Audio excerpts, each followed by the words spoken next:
Okay, so in my last video, I talked about good foods versus bad foods, how I don't really believe that bad foods even exist, and that we need to learn how to include foods that we like in moderation for a more balanced lifestyle. However, the argument came up, and I think it's valid and it's fair, and that is that, you know what, for some people, moderation doesn't work. Sometimes you have to completely avoid foods, kind of like an alcoholic can't just kind of have a moderate amount of alcohol, right? Like they have to exclude it completely. So I think not only is a good thing to talk about, okay, is abstinence from certain foods a good thing for some people, but also how we can possibly get over this and maybe be able to start including things like trigger foods into our diet without falling into binging behavior. So, is it best for some people to just completely avoid certain foods? Yeah, I think sometimes. I mean, we're all individuals, right? It always depends. Like everything I talk about is always, it depends, because there's no one size fits all approach for everybody. And we all have to look at, okay, what works best for us? The big question you have to ask yourself and be honest with is, are you able to avoid these foods and be fine and stay away from it and be happy? I think what often happens is because we look at foods as either good or bad, we feel guilty if we have something, feel like we shouldn't have it. So when we do have it, we tend to overeat on it. So what you tell yourself is, I have to avoid these things because I can't stop, but then you keep coming back to it and binging on it anyways.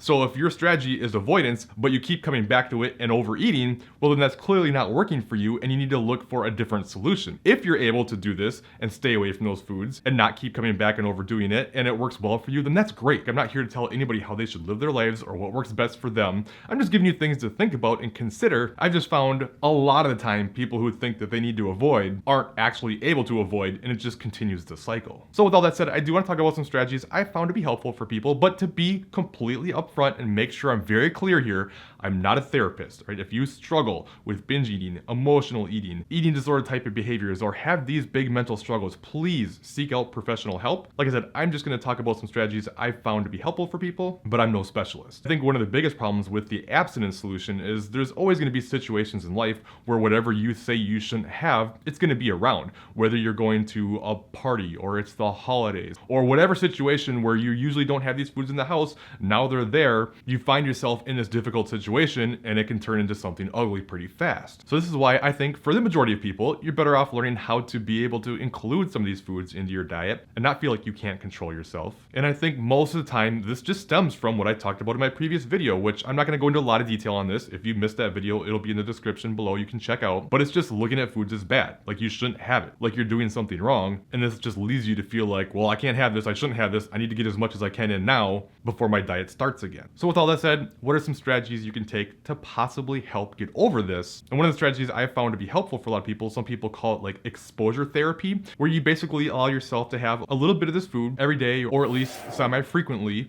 where you just plan that food into your day, a small portion of it, and you eat it, you be okay with it, and continue to practice this. And one step that you can do to help with this is plan it into your day. So even if you're tracking or not tracking, doesn't matter here, you can plan it into the day. If you are tracking, just say, okay, I'm gonna include one serving of ice cream or one donut or whatever it may be, and you plug that into your tracker before anything else and plan your day around that food and just create that plan. Because if you don't have a plan, this is where it gets more difficult, and a lot of times that's the situation you find yourself in. Well, I wasn't planning on having this, but here it is. I shouldn't have it, but I want to have it, but I'm not sure what to do, and you kind of go back and forth and you say, screw it, I'm gonna have it, and then it just kind of turns into this big thing.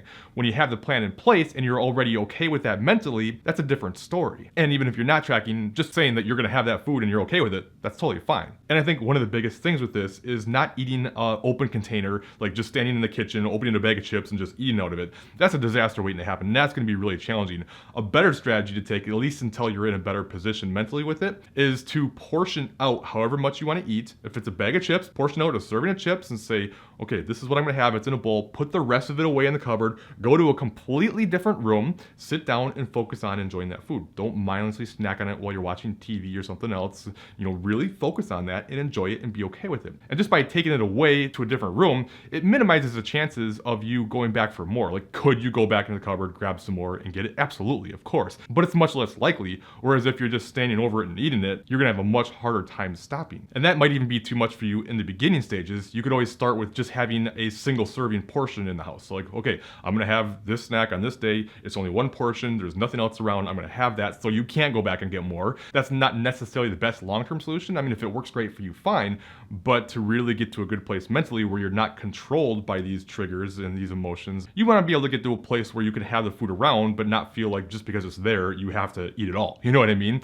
So it can be taken in steps. Start with a single serving, then work up to a full container, and then work up to having several things around, and just knowing that it's always gonna be there. You can have it whenever you want, but you don't have to, and understanding it's your choice and there's nothing right or wrong. Of course, this is gonna take more willpower up front. I don't want you to feel like I just don't have willpower so I can't do it. You are gonna have to exercise some willpower in the beginning stages, but practicing it over and over teaches you that you can do it. And that's kind of the next step here, is challenging your thoughts and perceptions about yourself, because oftentimes we look at ourselves as I'm a certain way and I don't have control over it. And truthfully, you have to believe you can do this. If you don't believe that you can change, you're just not gonna do it. And the problem is we so often label ourselves as certain things and we start to identify it. I'm an emotional eater. I'm a yo-yo dieter. I'm a binge eater. I have the all or nothing mentality. Whatever it may be, when you continuously tell yourself this over and over again, this is what you believe. And the worst part is now you start to identify as that, and you don't want to take away an identity. Like if you identify as something, even if you don't necessarily like that thing,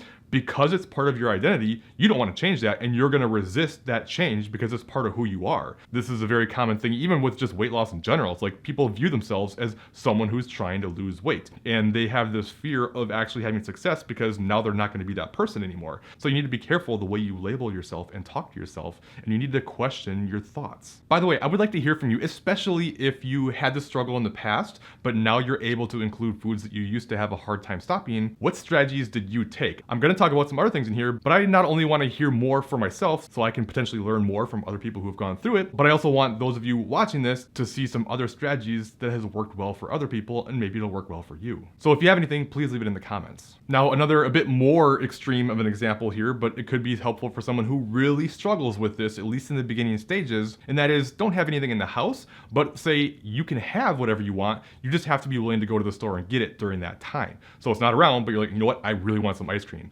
If you're willing to go to the store to get some ice cream, then you can have some ice cream. And probably best to at least, again, start with single servings, and then hopefully you can work yourself up to bigger containers to have around. But if you really struggle having it in the house, if you buy a whole container, there's a higher likelihood of you just eating that whole container rather than stopping with just a serving. And then over time, as you get better with the single servings, now again, you go up to the containers and then be able to progress into the strategies we talked about before. But if you really struggle, this can help start teaching you that you can have some of these things and that you can control it. Now, one thing almost nobody talks about, but I think is critical to getting past some of these binge restrict patterns, is making sure that you stop restricting after you binge. Everyone thinks about, well, I want to stop binge eating, so I need to focus on, I just have to stop binge eating. But that's pretty difficult. Most people actually stop binge eating by stopping the restricting after they binge, because otherwise you keep reinforcing this pattern, this behavior, and just ups and downs all over the place. But when you learn that, okay, I had a slip up, I overate, but I just get back on track and just move forward, you're going to see that you're not going to just screw everything up. There's nothing you can do in the short term that screws everything up. No matter what you're doing here, I promise, you cannot screw this up. But learning to stop that restriction after you overeat is going to be helpful to be able to get past not being able to stop eating some of these foods. And understand too, you're going to make mistakes. You're going to have slip-ups. You're not going to have years worth of thought patterns and behaviors and just change it overnight like that. It doesn't work that way. It's okay. The biggest thing is you don't beat yourself up, right?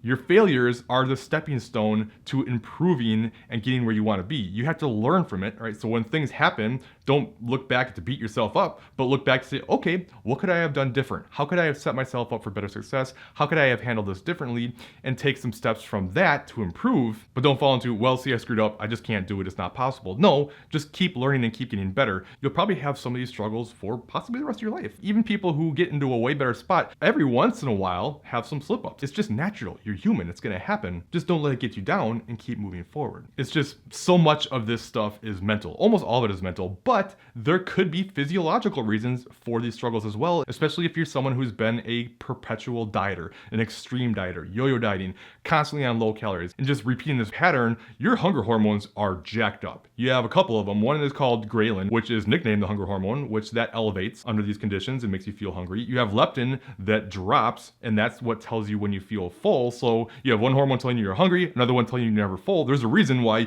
you just go nuts whenever you do eat and have a hard time stopping if physiologically speaking, you're right into the ground. And at this point, going through a reverse diet where you gradually increase your calories and start focusing on getting out of that pattern, not only is this going to help you get your metabolism back into a better place to set you up for the success and lose weight better down the road, but this is how you're going to work on this stuff because it's so hard to include more fun foods, so to speak, on lower calories. Like if your budget of calories is super low and you try to include something like donuts, ice cream, whatever, it's going to be very difficult to do without being freaking starving. You're probably going to have bigger cravings from it, and it's just a difficult thing to do. Whereas if the calorie budget goes up because you're eating more, not only does it make it easier to fit some of these things into your diet and still stay within your kind of rough maintenance calories, but you're also going to start putting your body physiologically into a better place so that your cravings do go down, so you aren't so hungry all the time, so you don't feel like you can't stop eating. A lot of this is hormonal. Mental, yes, but a lot of it is also what's happening inside your body. So if you're someone who's been doing more extreme dieting, especially for years, it's time to stop that. It's time to get your body back into a better place. And this is one of the more underrated aspects of reverse dieting, is what it can do for you psychologically as well and create a healthier relationship with food.